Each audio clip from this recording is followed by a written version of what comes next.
In the place I used to live with my buddies, it was always buzzing with energy. We were 4 guys, me, Mike, Dave, and Steve. We were all pretty close.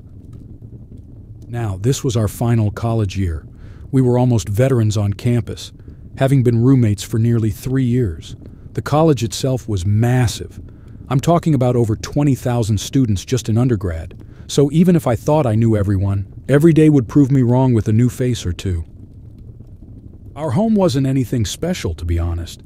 It was one of those half houses, you know, the ones that share a wall with another house. It took us about a good 15 to 20-minute walk to reach our college. It wasn't that far, but sometimes it felt like a trek. Now, let me paint you a picture of our house. The ground floor was quite spacious, with a large space that led into our living room. We had a couple of comfy couches there, a perfect spot for chilling. If you wanted privacy, you'd have to climb the stairs to the bedrooms. Oh, and there was only one bathroom right up those stairs. We also had a basement, but honestly, it was just where we dumped stuff we didn't want to see daily. And let's not forget about the backyard. It was small, surrounded by a tall wooden fence, and the grass looked like it gave up on life. It was so small and unimpressive we never even considered mowing it, and honestly, we didn't hang out there much. We shared our living space's wall with an older gentleman named Tom. Super chill guy. And the best part, he was slightly deaf. This meant we could be as loud as we wanted, and Tom wouldn't even bat an eye. We were quite lucky in that sense. One evening, as the school year was coming to a close, we thought, why not throw a big bash? It was our last chance to party hard before donning those graduation caps. So we spread the word, asking our friends to bring along anyone they wanted. As the clock struck 8, the doorbell started ringing non-stop. Our house got packed in no time. Dave and I thought it'd be a good idea to skip alcohol for the night, just to ensure things didn't spiral out of control. And trust me, it was a wise decision. By around 10:30, the house was bursting with energy and laughter. Easily the best party we'd ever hosted. I reckon there were about 100 people, which was amazing for our house's size. The only downside was how hot it got. Imagine cramming 100 bodies into a space meant for 4. I needed a break and some fresh air, so I headed to our sad little backyard. It was quiet, save for a few folks trying to escape the heat like me. I chatted with a couple of buddies, but soon they too returned to the noisy interiors. Then, I noticed a guy, standing alone. It was hard to see his face, with just the faint light from our back window and a street light nearby. Figuring he was probably someone's +1, I approached him for a quick chat. "Hey man," I greeted. "Having fun?" He mumbled something, turning to look at me. The light caught his face for a split second, and it hit me. I had never seen this guy before, and he looked way older than anyone at the party. Maybe in his 40s? Our crowd was young, all college-goers. The oldest one in our group might have been 25, tops. So this guy, with his rough brown beard, deep-set eyes, and weathered skin, was completely out of place. He stood almost as tall as me, around 6'2", and that black woolly hat he wore just added to the mystery. We had said everyone's welcome, but seeing him there, I couldn't help but wonder, who brought this man? Taking a deep breath, I wished the mysterious man a good evening and rejoined the lively party inside.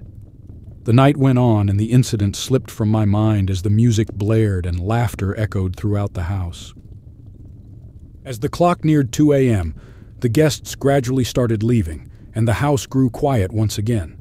Steve and Sebastian headed straight to their rooms, clearly worn out. Dave and I, however, decided to clean up a bit. We collected empty bottles and leftover snacks scattered around. While we were at it, we thought it might be a good idea to check the entire house, just to make sure no one had accidentally been left behind or maybe had too much to drink and was asleep in a corner. Our cleanup operation covered the living room and the kitchen, and we eventually reached the basement. Though the party hadn't spilled down there, It was an utter mess with all our stuff scattered everywhere. Peering into the dimly lit room, we figured no one would have ventured down there anyway. But in hindsight, that was a bit naive of us. Satisfied that the house was empty, we locked up and retired for the night. I was a bit restless, so I played a movie on my laptop and gradually drifted off to sleep. But the peace was short-lived. A blood-curdling scream from Dave's room jolted me awake. My heart raced as I tried to process the noise. Before I could think, another loud noise followed. It sounded like someone had fallen or was pushed. Panicking, I sprinted out of my room and into Dave's. To my horror, Dave was wrestling with an intruder. The intruder was pinned down, but Dave looked like he needed help. As I tried to comprehend the scene, Steve burst in, having been awakened by the noise as well. "Dial 911!" Dave yelled as he continued to grapple with the man. Steve and I assisted Dave in restraining the intruder while we waited for the police. By the time they arrived and had the intruder in cuffs, I recognized him. It was the same guy I had encountered in the backyard earlier. My stomach churned, realizing that he had hidden somewhere in our home, probably in the cluttered basement. Dave shared how he had woken up to find the man standing over his bed, staring down at him. It was a miracle Dave had managed to react quickly and overpower him. Even more unsettling was the fact that nothing in the house was missing. Steve mentioned he'd left his wallet filled with cash in plain view, and it was untouched. This raised the disturbing question: what was the intruder's motive? Feeling a pang of guilt, I hesitated to share that I had met the man earlier during the party. Fearful of being blamed for the whole ordeal, I kept the encounter to myself. However, deep down, I couldn't shake off the guilt, wondering if I could have prevented the entire incident if I'd acted differently earlier that night.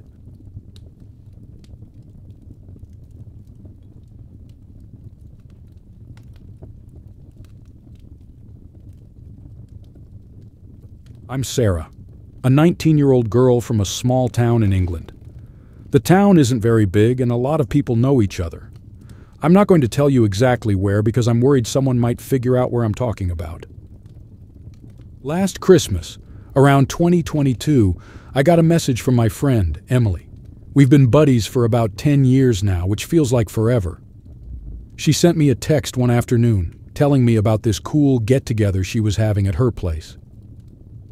Her parents had gone to visit some relatives, so she had the whole house to herself. It wasn't exactly a Christmas party. It was just one of those fun times you plan when you know you'll have the house empty for a little while. The next day, the party was set to begin at about 5 in the evening. Since it was December, it got dark pretty early.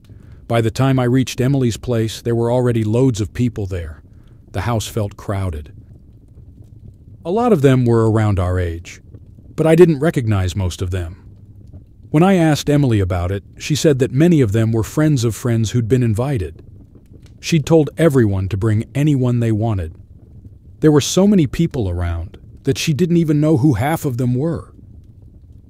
But Emily seemed okay with it. Everywhere you looked, something was happening. Lots of folks were already feeling the effects of the drinks, even though it was just an hour into the party. People danced, laughed, shouted, and just generally had fun. A few of them got a bit rowdy, and there were a couple of arguments here and there. But most people were just there to enjoy. Emily, our friend Anna, and I found a comfy spot on a couch in the main room. We grabbed some snacks, chatted, and sipped on our drinks. I was careful not to drink too much. I always believe it's better to be alert, especially when there are a lot of strangers around. Time flew, and before I knew it, several hours had passed. I was still sitting with Emily and Anna having a good time, but then something caught my attention. Across the room, past a few partygoers, I noticed a guy. He was sitting on a chair and was looking directly at me. When he saw that I'd caught him staring, he gave this wide, creepy grin. It wasn't a friendly smile. He waved at me in a peculiar way, sort of wiggling his fingers. Then, without taking his eyes off me, he stood up and slowly walked into another room. I felt a shiver down my spine. At first, I thought maybe I knew him from somewhere, but just couldn't place him. The lighting wasn't great, and he had a cap on which cast a shadow, making it hard to see his features clearly. I remember his outfit clearly. He wore a blue hat that had a picture of the cartoon character, Cookie Monster, on it. Plus, he had these pants that were pink and white and super loose. On top of that, he wore a white soft sweater covered in cute little teddy bear designs. And the weirdest part, his nails were painted in many colors, but mostly black. His whole getup was a bit out there, but honestly it looked kind of cool. He seemed younger than most of us, maybe around 15 or 16 years old. I turned to Emily and Anna, pointing subtly at him, and asked, "Hey, do you guys know who that is?"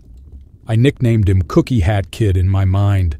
They both shook their heads, and I could tell from their expressions that they too had noticed his odd behavior. Later on, when I needed to go to the restroom, I headed for the stairs. As I was about to climb them, I looked up and saw the Cookie Hat Kid peeking out from a corner on the top floor. When our eyes met, he slowly hid himself behind the wall. It was starting to feel really weird. Why was he acting so strangely? Though I was freaked out, I really needed to use the restroom, so I tried to convince myself that he was just playing a prank or something and continued up the stairs.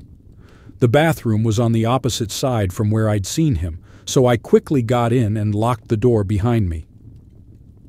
But then, something even creepier happened. While I was in there, I noticed two different shadows on the bathroom floor. It looked like the silhouette of someone's shoes. It meant someone was standing right outside the door. There were no sounds, no knocking, just standing there. A little later, I heard a weird sound, like someone drumming their fingers against the wooden door. Then it changed to a scratching noise. I began to panic a bit, thinking it might be the Cookie Hat Kid again. Gathering some courage, I called out, "Hey, the bathroom is occupied!" I hoped whoever it was would get the hint and leave, but instead what followed was a strange sniffing noise, and then I saw a set of fingers painted with black and blue sliding into the room from the gap under the door. I was sure now it was him. "Why are you doing this?" I shouted, my voice shaky. The fingers retreated, and the sniffing stopped. But then, the hallway lights went off, and I couldn't see the shadows anymore. The next thing I heard was a soft, eerie laugh that sent shivers down my spine.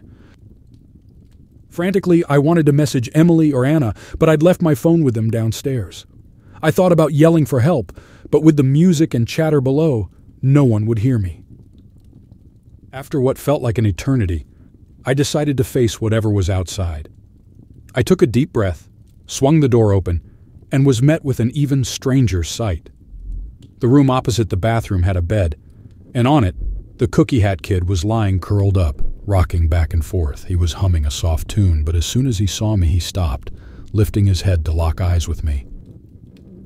The guy suddenly hid under a blanket he found on the bed.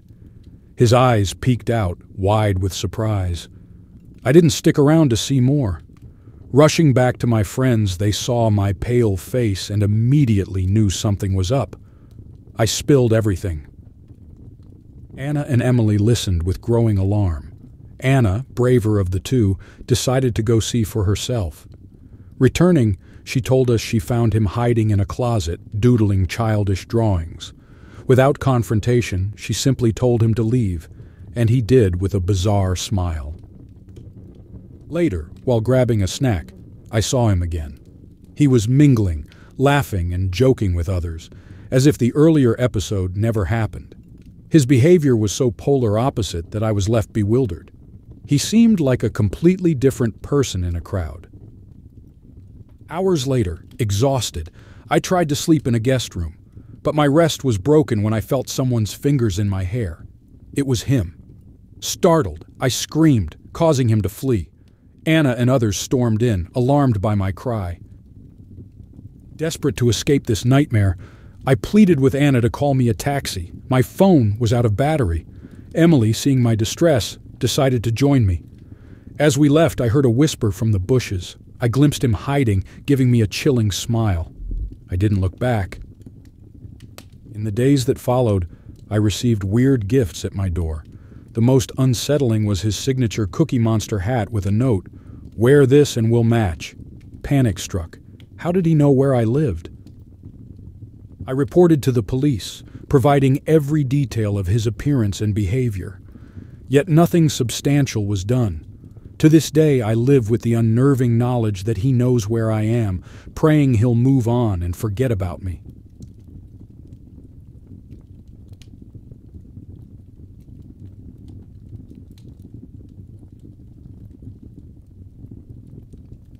Back when I was in college, I really loved going to parties. Like, a lot. Especially during my first couple of years, every weekend felt like a big celebration. My buddy Sarah asked me to join her at a house party one Friday night. It was super close to where I lived, just a short walk away. Why not, I thought. When we got to the party, it was, well, kind of lame. There were maybe 6, maybe 7 people in total. And what were they doing? Playing some board game. Now, I'm all about board games. I love them. But they had already started, and it felt awkward to just jump in, so Sarah and I just sat on a couch, chatting and watching them play. Sarah seemed keen on staying longer. I think she had a thing for one of the dudes playing the game. Me? I was super bored, and just wanted to head out. After an hour of watching and yawning, I finally told Sarah I had to leave, made up a story about some homework or study group thing. I said my goodbyes and walked out the front door. My house was super close, just a few blocks down. Walking alone seemed fine, but a couple of minutes into my walk, I had this weird feeling. I glanced behind me and there was this person about 10 to 20 feet away. This guy was wearing a hood, so I couldn't really see his face, but he looked young, like a college student from his clothes. I'm the kind of person who gets scared easily, especially when I'm alone and someone's behind me. So I thought, maybe I'll just walk around the block to see if he's really following me or just going his own way. I took some turns, kind of circled around the block, and ended up back where I first saw him. My heart almost stopped. He was still there, still behind me. Panicking, I crossed the road, hoping he wouldn't follow. But he did. Every time I quickened my steps, he did too. It was clear. He was tailing me. And then, the worst part, I noticed him digging around in his hoodie pocket. What was he looking for? A weapon? I didn't wait to find out. Frantically, I took out my phone, dialing 911 as fast as I could. I didn't want to lead him to my house. In a short time, a police car showed up. The officer talked to me, trying to calm me down. We both looked around. But that hooded guy? He'd vanished, gone into the night. The police made sure I got back home safely before they left. I kept thinking about that night. Who was that guy? My gut feeling told me he might have been from that boring party. It just seemed too coincidental that on a night I went to a party so close to home, a random stranger decided to follow me.